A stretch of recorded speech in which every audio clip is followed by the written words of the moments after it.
Hi, True Crime Grapevine fans. It's me, Patti Lee, here without air conditioning still in our 23rd episode. It is July 26th, I believe, as I'm taping this, and we've got lots of cases because it's been so hot. And because my air conditioning isn't fixed yet. Our unofficial sponsor this week is my neighbor John and his wife Heather, who have provided us with some extra window units. I'm in a room kind of far away. I'm a little hot. It's nicer today, so we are inside. Oh my God. Now it's turned into a different kind of video. Oh, that feels great. Okay, so I'm still drinking coolers this week. The theme is get cooler. So that's what we're pairing with every case, because I have also found that, probably some of you know this, but I wasn't really aware, that when it's hot outside and you drink alcohol and it's humid and hot and you're sweating, apparently you get drunk faster and you get a wicked hangover, which I don't need.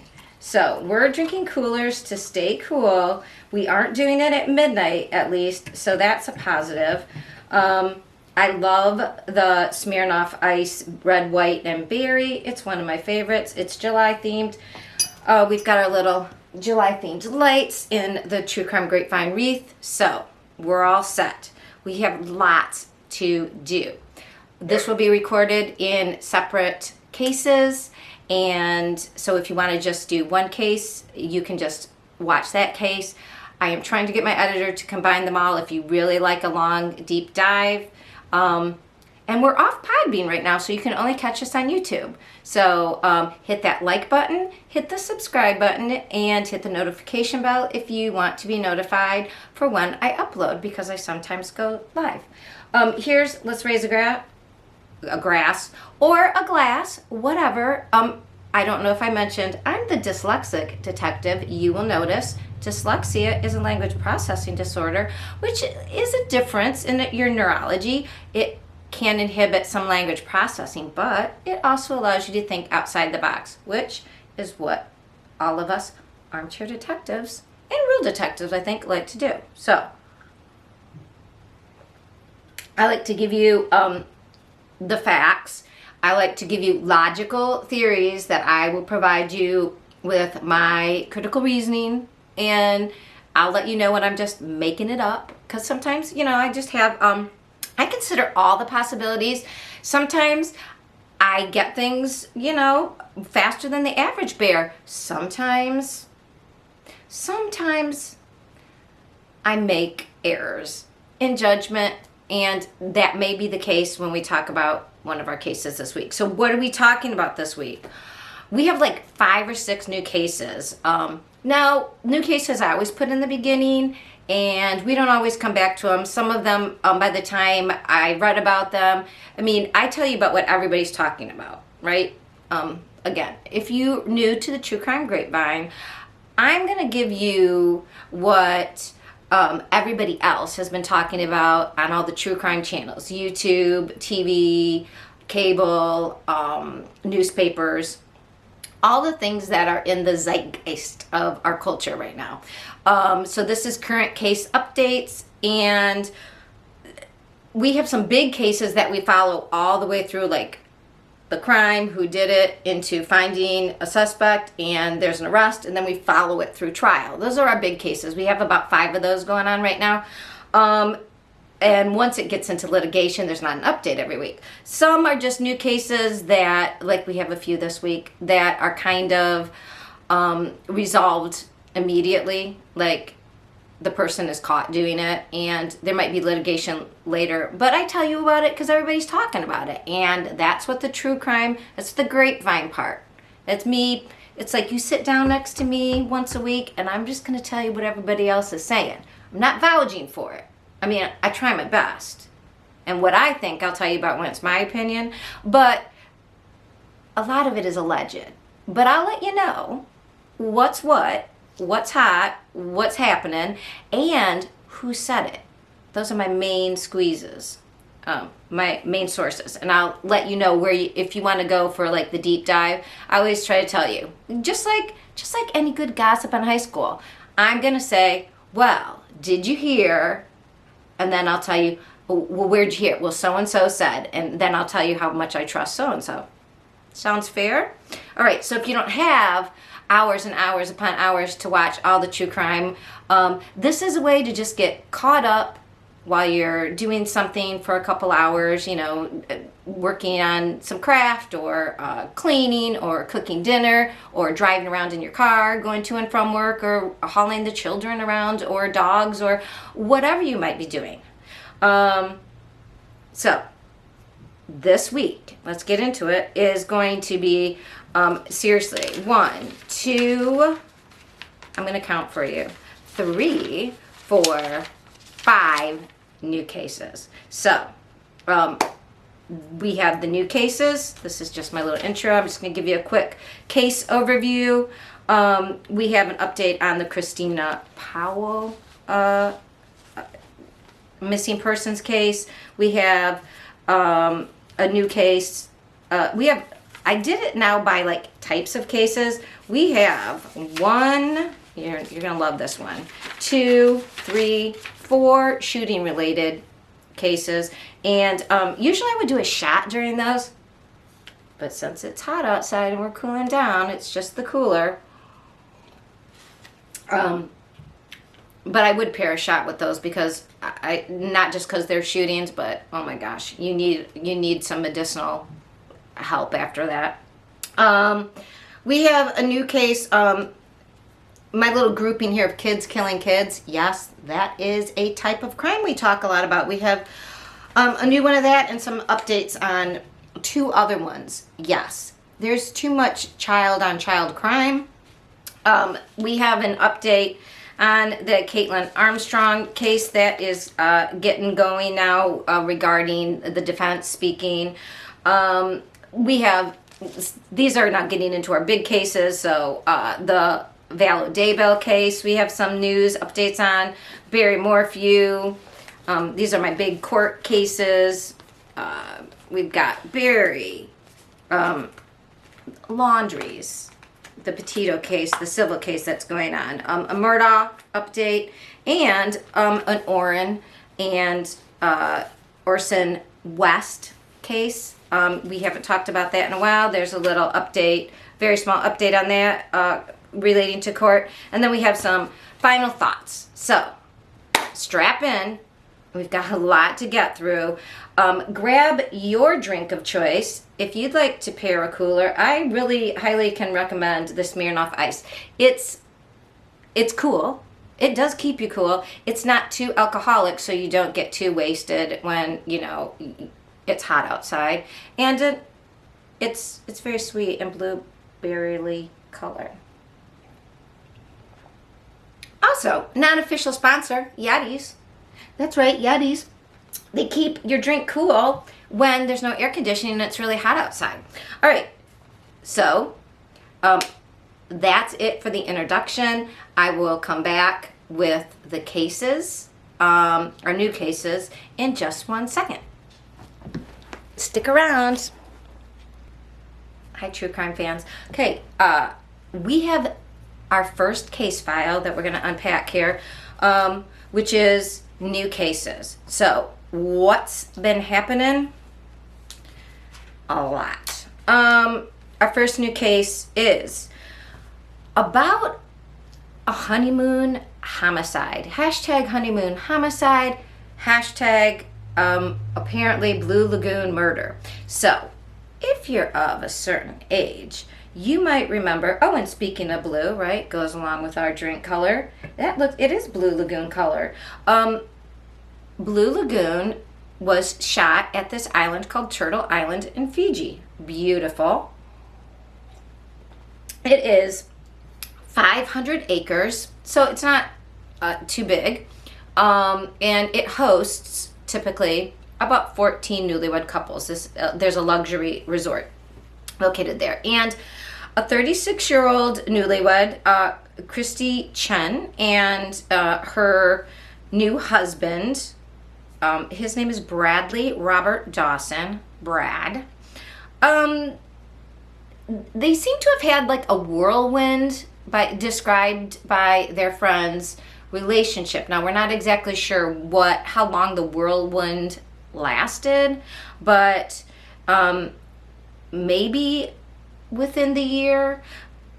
Christe had lived in Memphis, Tennessee as first she lived in China, then they lived in Memphis, Tennessee, then she lived in Denver for some of her growing up period. And she actually was a pastry chef in Denver and had her own bakery. And I read a review, it sounds fabulous.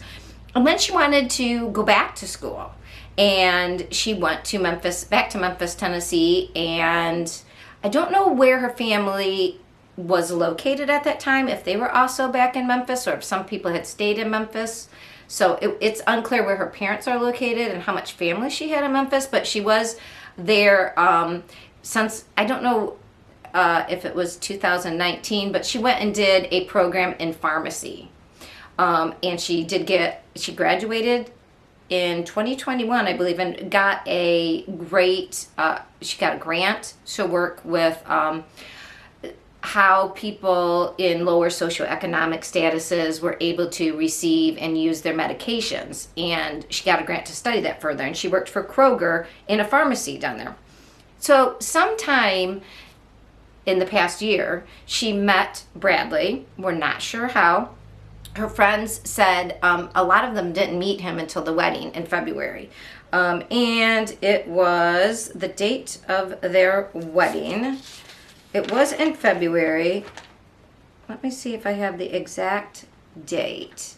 Not funny thing was, but the interesting thing to someone wondering what happens is, we don't know how long the whirlwind was, but the wedding planners thanked everybody who put this together in just 26 days. So when they got married in February of this year, they put it together in 26 days. Now, so they got married in a hurry, but they didn't go on their honeymoon until just now. And I am not sure if that was planned or why there was a delay, but the friend that was interviewed by the Daily Beast and the Toronto Sun also repeated this, was that they her friend was Rena Schomburg, that they were excited. She was very excited to get married and have babies, but I'm sorry, a separate friend, a person who wanted to remain anonymous,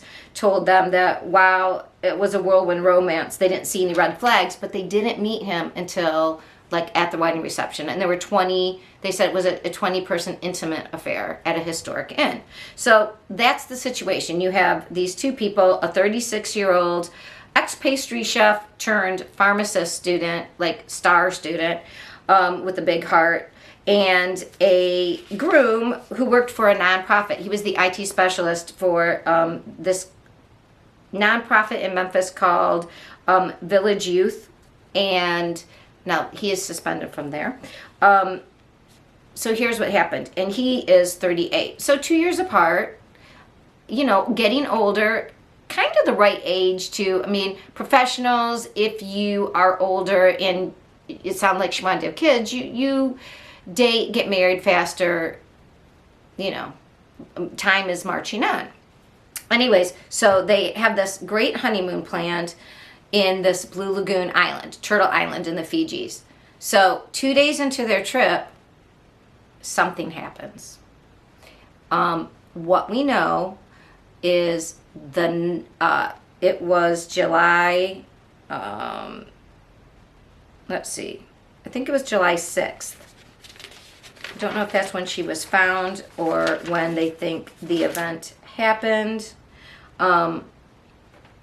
But 2 days into this trip, there seemed to have been a fight. The third morning, the butler came in, and it looked like I think there was a do not disturb sign on their resort hut, area. Okay, so they're newlyweds, people are going to leave them alone, they don't have to come to breakfast. But by the afternoon, the butler came in to just clean up, and when he came in, he noticed that he saw blood on the bathroom floor, and then saw that unfortunately Christe was bludgeoned. It looked like, I mean, she was bleeding heavily, and they called police and rescue service, and she could not be revived. So she was found unalived, and the husband was nowhere to be found. Well, 2 days later, he is identified as being this man who was on this island, like the larger Fiji, the main Fiji island. And I'm not going to say the name right, so I'm not even going to try to say it, but it's Fiji's main island. And he had taken a kayak, apparently like 2, 3 in the morning, and yeah, just went from Turtle Island over to the bigger island and hit the beach and sort of stayed on the beach and became a beach bum for 2 days, drinking Mai Tais. I don't know how he was able, I don't know if he had cash on him, but he was found inebriated. He had cuts all over his hands and bruises, but he said, oh, you know, the coral reefs. And people would like, oh, kayaking, coral reefs, okay. But then because there had been this unaliving on the other island and they were looking for him, he was found, he was arrested, they wanted his DNA, and he said, no. So doesn't want his DNA. You're going to hear some barking. That's just Sadie Mae seeing somebody walk around, and we're just going to have to deal with it because otherwise we're never going to get through all this. Yeah, so he doesn't want his DNA found. And then he at first is like, doesn't really have an explanation, doesn't talk. Now, after a couple days and being processed, and he did plead, you know, not guilty, which that is what everybody pleads. And his lawyer says, oh no, it's not murder. So he's charged with murder 1, and he's charged in Fiji. And one of the articles that I read, Brad Garrett, who is a contributor, I believe, on MSNBC, as well as he's an ex-FBI agent, or retired FBI, he said, you know, reiterated, look, this happened on a foreign country. He's there, and he's going to be there a while. This isn't like they don't extradite because the crime actually was committed in Fiji. So he is in a jail on the main Fiji island. He is being held on a murder 1 count. And I am not sure, and neither is anybody else so far really, how their system works, because there's different levels of homicide. Here, like manslaughter, like if you're very angry and it's not premeditated, it's less than if you planned it out. So right now, I'm not sure what Fiji does, and I haven't heard. So we know that he's in jail. He's going to, there's going to be more on the 27th, so tomorrow. And we will then, I'll have more to tell you then the next week. So right now, what he has come out to say through his lawyer is there was a disagreement. So, and when he was on the beach, he told somebody, yeah, my wife and I, we had a fight, you know. But of course, he didn't mention that he bludgeoned her to death. So, yeah, we're going to find out more about that case. And it's going to be very interesting to find out if this is like a Dirty John type of case. And Heather and Juicy Scoop brought that up. And I think she's right. It's weird that they just met, whirlwind marriage. I mean, I'm sure he's got insurance out on her, right? He's a guy who just worked for a nonprofit, and she was a pharmacist. So we'll find out more about that. So our second case is... let's have a drink, shall we? Our second new case is a father of 6 missing. He is from Layton, Utah. Now, okay, see, maybe the coolers won't be less drinking because they taste so sweet and they're less alcohol, so you drink them faster, and it's hot. So this could be a horrible error in judgment. We will see. Like how many of these cases start, right? So we have Bo Riddle. Bo Riddle is a hard-working dad. He's got 6 kids. He seems to do trucking work. He was last spotted in Arizona at a Pilot truck stop. And if you know Pilot truck stops along like the Turnpike and other various sundry roads and routes around the U.S., they're huge. Like, they're the ones that you can go in, you can get something, there's usually a restaurant attached to it, and a huge just Pilot area with anything you want to buy. And there's usually, like, you can take a shower there. I mean, it's got everything, right? And I hope it's got surveillance. This is going to come into it. So what we know is that on Friday, July 22nd, he was last seen at night at a pilot. And he had made a call earlier to his employer saying that he felt like he was having a nervous breakdown. And I don't know if that was hyperbole, because he was really hot, and he was like, basically, it sounded like maybe he was having heat stroke. It was too hot. The truck was having trouble. He was having trouble. It sounded like there was an issue going on. And his boss was trying to get him a hotel to stay in and somebody else to come to the truck stop and pick up the trailer and truck to continue taking it all the way to Idaho. So he's in Littlefield, Littlefield, Arizona, and it's on the Arizona-Utah border. He's 49, like I said. He's a regular guy, doesn't have a history, as far as we know, of any problems. If you're aware of the heat problem, right? If you're in the Southwest, it is like horrific heat, right? So he could have been dehydrated to the point where he was feeling like he was losing his mind, right? But he's at this pilot. I don't know if anybody else spoke to him, right? Like, saw him in duress. What we do know is that his trailer was found abandoned the following day, and the truck was found Sunday, hidden behind some storage containers near the truck stop. Now, we're going to hear this in a number of the cases today. Authorities don't suspect foul play. I think that's the authorities' version of the person in trouble always pleading not guilty even when they're caught red-handed. You just say that at first. That's just what they say.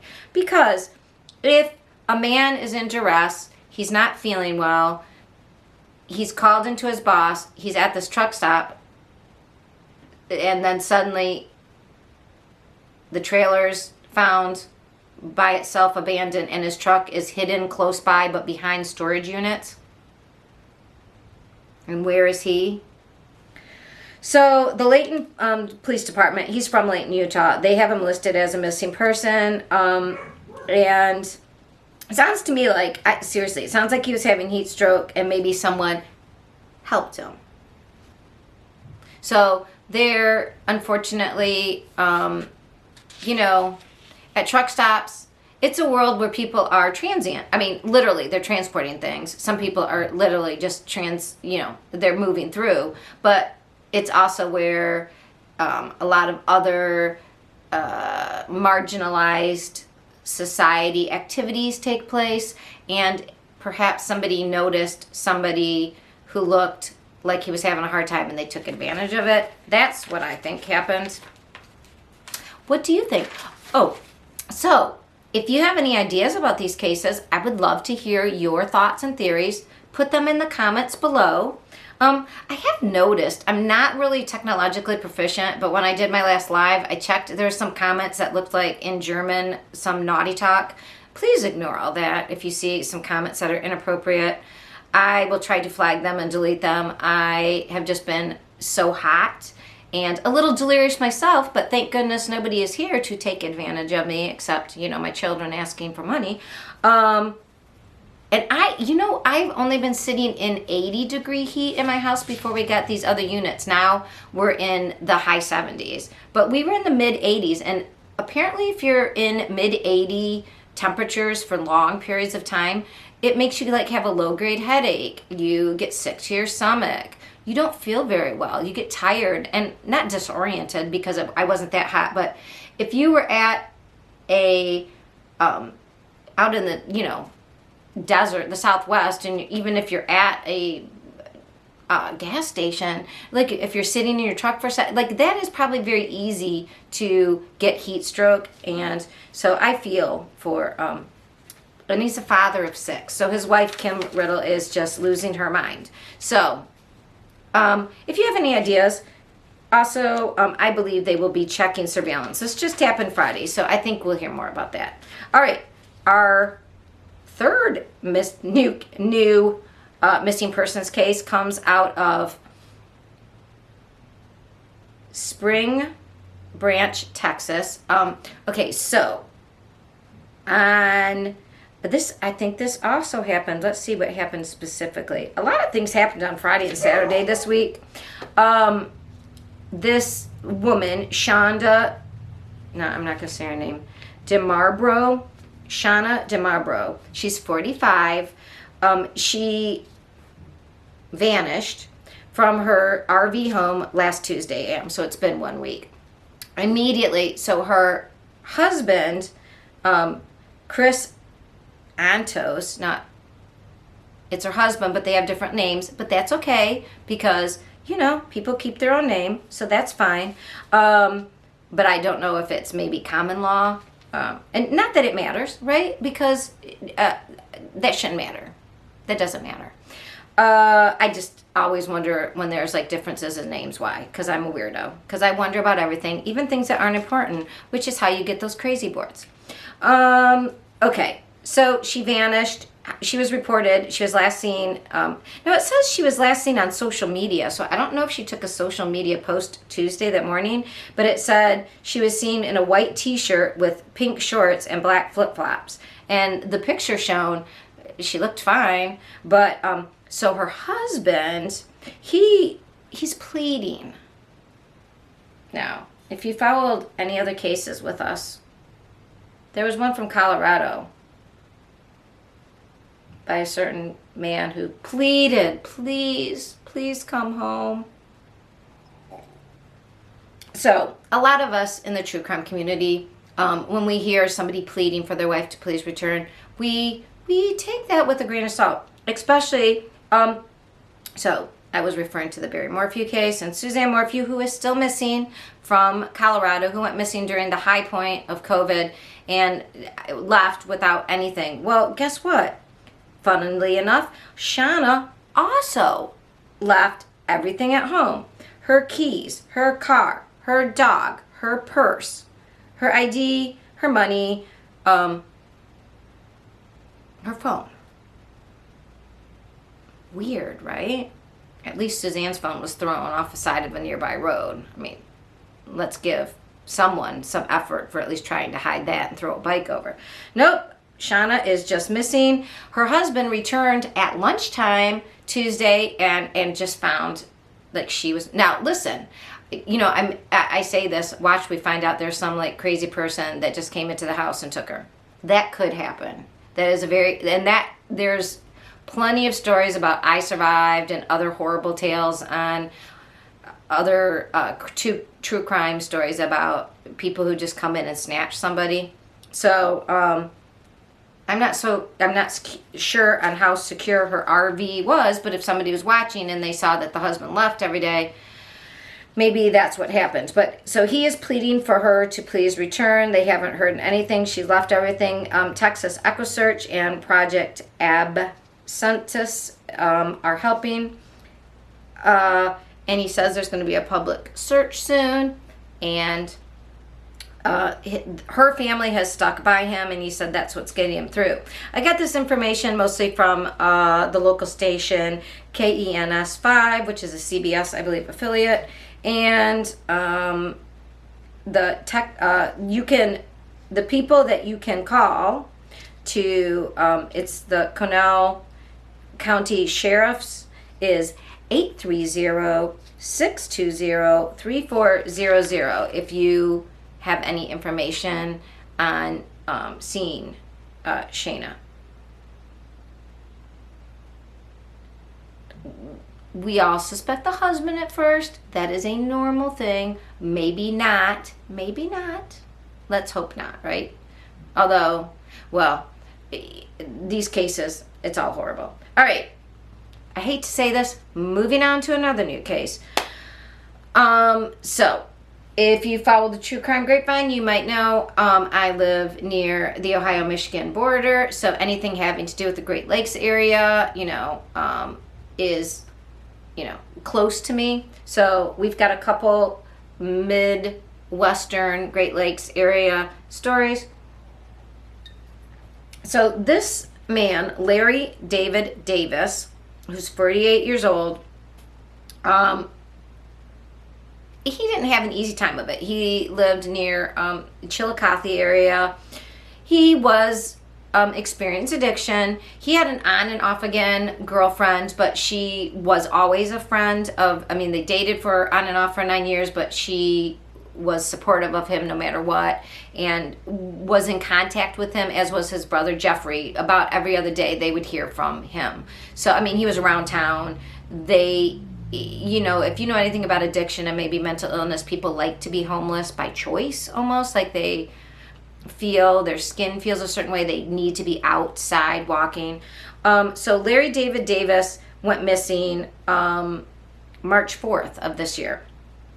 Now, the police saw him that afternoon because they got a call of a man that was down by the floodgates. And so they actually have, they said their last contact with Davis was a report of a suspicious person near the city's flood wall at 4 p.m. that day. So he was hanging around, and he was seen alive the day he went missing. Now, the reporting previously said that he had stated before he disappeared, he texted a name to a person close to him. So I'm assuming Jeffrey or this Brittany, his girlfriend, on and off, in case anything happened to him. And then he disappeared 4 days later. So the police have this character who they know, and I'm just saying character because, you know, if you're in law enforcement or you know anybody in law enforcement, they'll call people frequent flyers. So he was having a rough time. He was known to law enforcement around the area. He was, though, a man of habits. He was checking in with his family and this close girlfriend slash friend. So when they didn't hear from him after a couple days, they reported him missing. So now Brittany Clayton is the girlfriend, and she's been giving information like, the police told me this again, but this is an individual telling another person about what the police said, so that's not a direct line. But she was saying, look, there was a garage that he was last seen going into, and now the police did later on like corroborate that. So it did. So she seems to be on the up and up, because what she said, it has been corroborated later.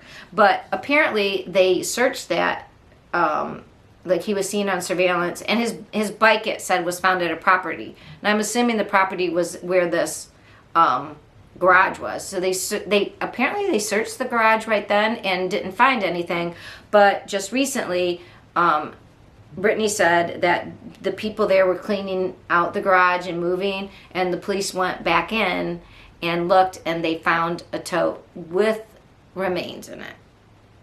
Now, at first, they could not corroborate that it was his remains, but now it has been like positively identified through the coroner's office. So, if you know anything about what happened with Larry David Davis in Chillicothe, the police department would like to have some information at 740-773-1191. I mean, he said a name to somebody. They knew what garage he went into. I'm assuming that we're going to have some information about what this is all about. But, you know, just because someone is addicted doesn't mean that they're not loved.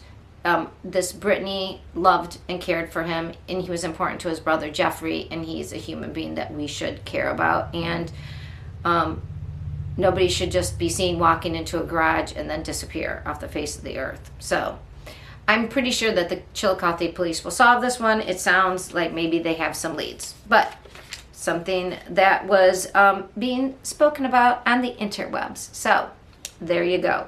And another thing from the last 2 weeks about that has been all over, if you're on Twitter, there was a horrible case in Indianapolis where a family of three was missing, a dad and his three kids, and really young kids. The dad himself is only 27, Kyle Mormon, And Kyrana, and Kyle Jr., a 1-year-old, a 2-year-old, and a 5-year-old. They were last seen July 6th around 11 o'clock, and Kyle said he was going to go fishing, and he was going to his favorite spot in Indianapolis. Now, it was 11 o'clock at night. It seems weird, but his family said, hey, but he went night fishing all the time. And I don't doubt that he went night fishing, but it's weird that you would go night fishing with a 1-year-old and a 2-year-old. Maybe a 5-year-old, but I don't know his habits. And it said he had custody of the kids. It mentions nothing of the mother or mothers, just because there's 2 last names. I don't know, and the ages are a little bit different if there's 2 mothers involved. So the area that he goes night fishing in, his phone pinged there. And so he went missing on the 6th. His family, I guess, he does this. But when they hadn't heard from them by the 9th, they contacted police. And everybody's got the Find My iPhone. And they said the last ping of his iPhone was like near this place that he fished. And they wanted the police to go look there. They went starting looking there. So like on the 10th and the 11th and the 12th, they're looking around and they find a baby bottle there and some clothes. And they're like, this belongs to our family. And the police are like, okay, well, we're looking, we're searching, we're verifying the ping. Because they have to go through like Verizon, or whatever. They can't just take